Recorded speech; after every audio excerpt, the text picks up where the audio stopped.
Hi guys, मैं मीरा लर्निक्स में आपका स्वागत करती हूँ। तो गाइस, आप तो जानते होंगे कि हिंदी में हम काफ़ी सारे मुहावरे इस्तेमाल करते हैं बात करते वक्त, राइट? वैसे ही इंग्लिश में ईडियम्स होते हैं। तो हम ये क्यों पढ़ते हैं? हम ये इसीलिए पढ़ते हैं क्योंकि हम वही बोरिंग सेंटेंसेस रोज़ के रोज़ बोलते हैं, कुछ कमेंट्स पास करने होते हैं तो वही बोरिंग कमेंट्स होते हैं। लेकिन जब भी हम कोई मुहावरे इस्तेमाल करते हैं तो ऑटोमेटिकली हमारी हिंदी भी कैसी बढ़िया लगने लगती है, राइट? तो मैं आपके लिए लाई हूँ कुछ स्मार्ट इंग्लिश के मुहावरे जो आप अपने डेली कॉन्वर्जेशंस में यूज़ कर सकते हैं। तो चलिए शुरू करते हैं और देखते हैं कौन सा है हमारा पहला मुहावरा यानी ईडियम। तो पहला मुहावरा है कोल्ड फीट, है ना?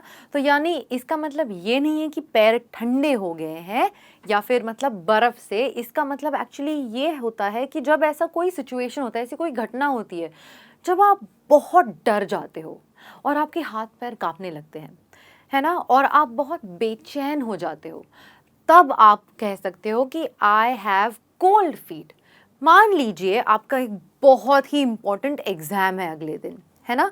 और सुबह उठने के बाद आपको इतना डर लगने लगा और आप इतने बेचैन होने लगे कि आप बोल सकते हो अपने मदर को या फादर को that mom, can I get a cup of T? I think I am having cold feet. यानी आप कह रहे हैं मैं बहुत ज़्यादा घबराया हुआ हूँ या घबराई हुई हूँ और मैं बहुत बेचैन हूँ, मुझे एक कप चाय पिला दो, मैं ठीक हो जाऊँगा, है ना? तो आप तब यूज़ कर सकते हो कोल्ड फीट, यानी डर जाना या बेसिक बेचैन हो जाना।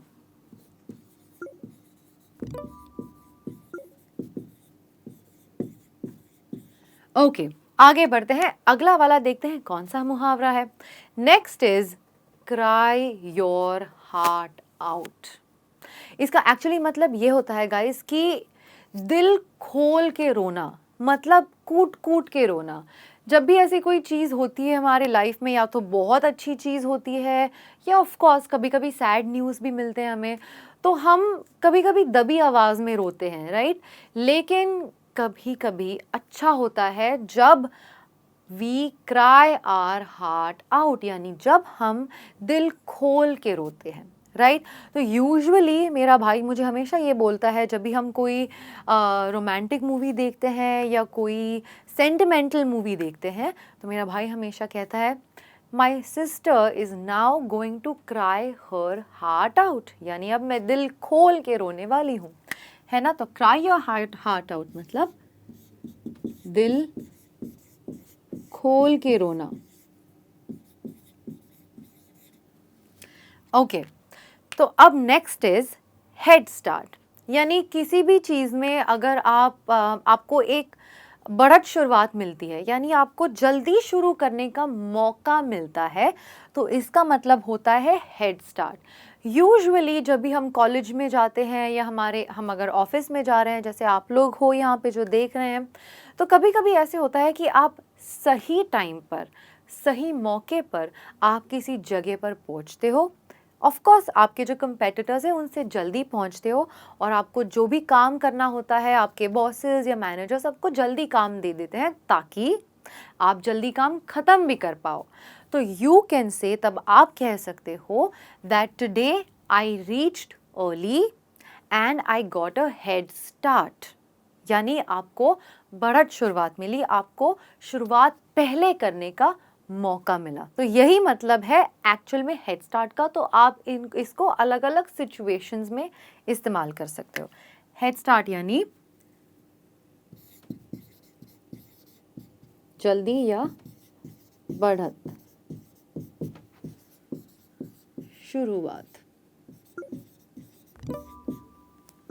Okay, now next is an old hand, यानी एक पुराना हाथ, अगर मैं इसको एक्चुअल में ट्रांसलेट करना चाहती हूँ।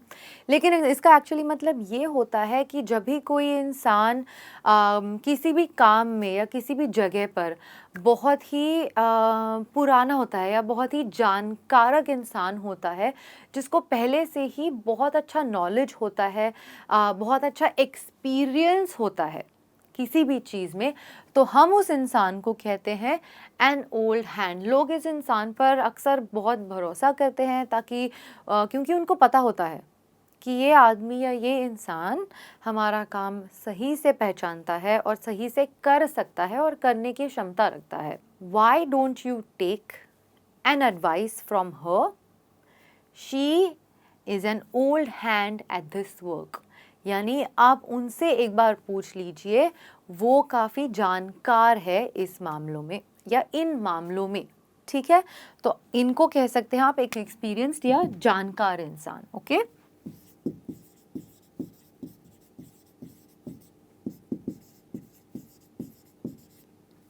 अगला वाला है keep your chin up. Keep your chin up, tension मत लो, सब सही हो जाएगा, just keep your chin up. यानी आप कह रहे हैं या कोई आपसे कह रहा है कि कोई बात नहीं, टेंशन मत लो, खुश रहो, चेयरफुल रहो, सब ठीक हो जाएगा, ओके। तो कीप योर चिन अप यानी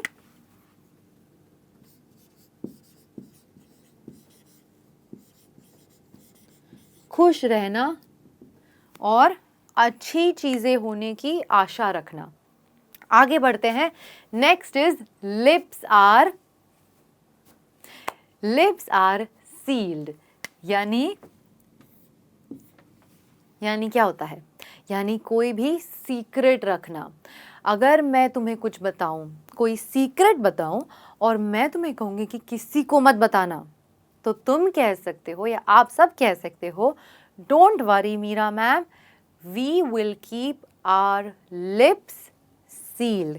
यानी हम चुप्पी रखेंगे, हम किसी को कुछ नहीं बताएंगे, ओके। तो लिप्स आर सील्ड मतलब सीक्रेट रखना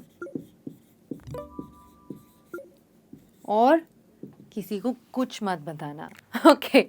आगे बढ़ते हैं, अगला वाला है स्वीट टूथ। क्या मतलब है इसका? आपको तो सबको पता होगा, कोई ऐसा इंसान जिसको मीठा खाना खाना बहुत ज़्यादा पसंद हो, जैसे कि मैं। तो मैं आपको कह सकती हूँ that you can bring me a cake because I am a sweet tooth. आपको कैसा खाना पसंद है आप बताइए मुझे कमेंट्स में, पर स्वीट टूथ यानी जिसको मीठा खाना पसंद हो।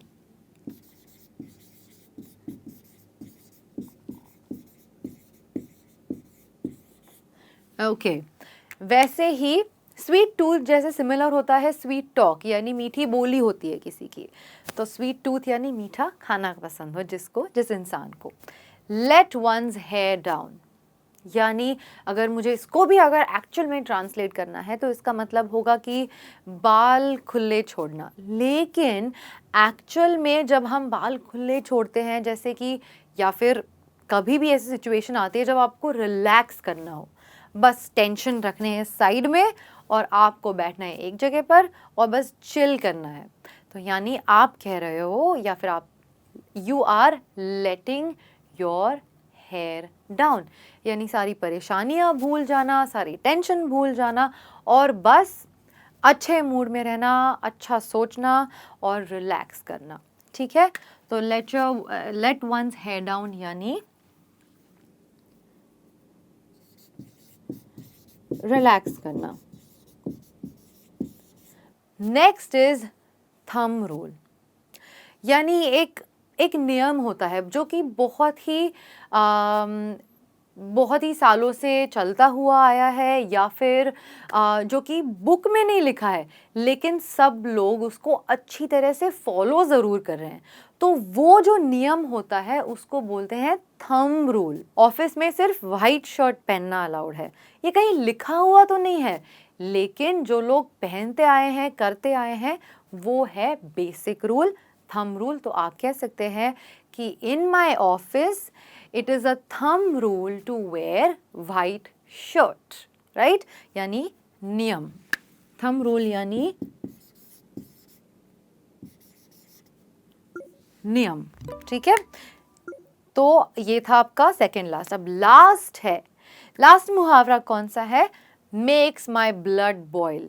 ये जो मुहावरा है ना दोस्तों, ये तो हिंदी फिल्मों में इतना ज़्यादा इस्तेमाल हुआ है, इसका मतलब है खून खौलना। इतना गुस्सा आना कि आपका खून खौल रहा है। आप तो इसका इस्तेमाल अच्छी तरह से जानते हो। कोई भी चीज़ आपको अगर इतनी गुस्सा दिलाती हो या इतना गुस्सा दिलाता हो तो आप कह सकते हो कि oh my God, that girl और that boy makes my blood boil, यानी वो लड़का या लड़की मेरा खून खौलाता है। आपको इतना गुस्सा आता है उस इंसान को देखकर या मिलकर। खून खौलना ये है इसका मतलब।